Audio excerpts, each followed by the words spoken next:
Chapter 7. Then the Lord said to Moses, "Pay close attention to this. I will make you seem like God to Pharaoh. Your brother Aaron will be your prophet. He will speak for you. Tell Aaron everything I say to you and have him announce it to Pharaoh. He will demand that the people of Israel be allowed to leave Egypt. But I will cause Pharaoh to be stubborn, so I can multiply my miraculous signs and wonders in the land of Egypt. Even then Pharaoh will refuse to listen to you. So I will crush Egypt with a series of disasters, after which I will lead the forces of Israel out with great acts of judgment. When I show the Egyptians my power and force them to let the Israelites go, they will realize that I am the Lord."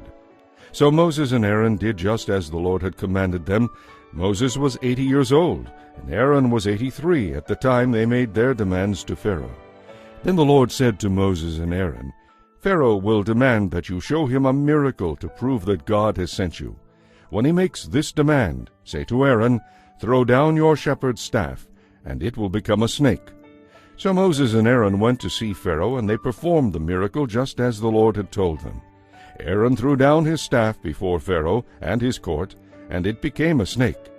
Then Pharaoh called in his wise men and magicians, and they did the same thing with their secret arts.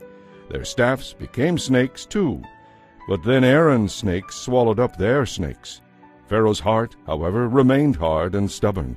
He still refused to listen, just as the Lord had predicted. Then the Lord said to Moses, "Pharaoh is very stubborn, and he continues to refuse to let the people go. So go to Pharaoh in the morning as he goes down to the river. Stand on the river bank and meet him there. Be sure to take along the shepherd's staff that turned into a snake. Say to him, 'The Lord, the God of the Hebrews, has sent me to say, let my people go, so they can worship me in the wilderness. Until now you have refused to listen to him. Now the Lord says, you are going to find out that I am the Lord. Look, I will hit the water of the Nile with this staff, and the river will turn to blood. The fish in it will die, and the river will stink. The Egyptians will not be able to drink any water from the Nile.' Then the Lord said to Moses, 'Tell Aaron to point his staff toward the waters of Egypt, all its rivers, canals, marshes, and reservoirs. Everywhere in Egypt the water will turn into blood, even the water stored in wooden bowls and stone pots in the people's homes.' So Moses and Aaron did just as the Lord had commanded them. As Pharaoh and all of his officials watched, Moses raised his staff and hit the water of the Nile. Suddenly the whole river turned to blood. The fish in the river died, and the water became so foul that the Egyptians couldn't drink it. There was blood everywhere throughout the land of Egypt. But again the magicians of Egypt used their secret arts, and they too turned water into blood. So Pharaoh's heart remained hard and stubborn. He refused to listen to Moses and Aaron, just as the Lord had predicted.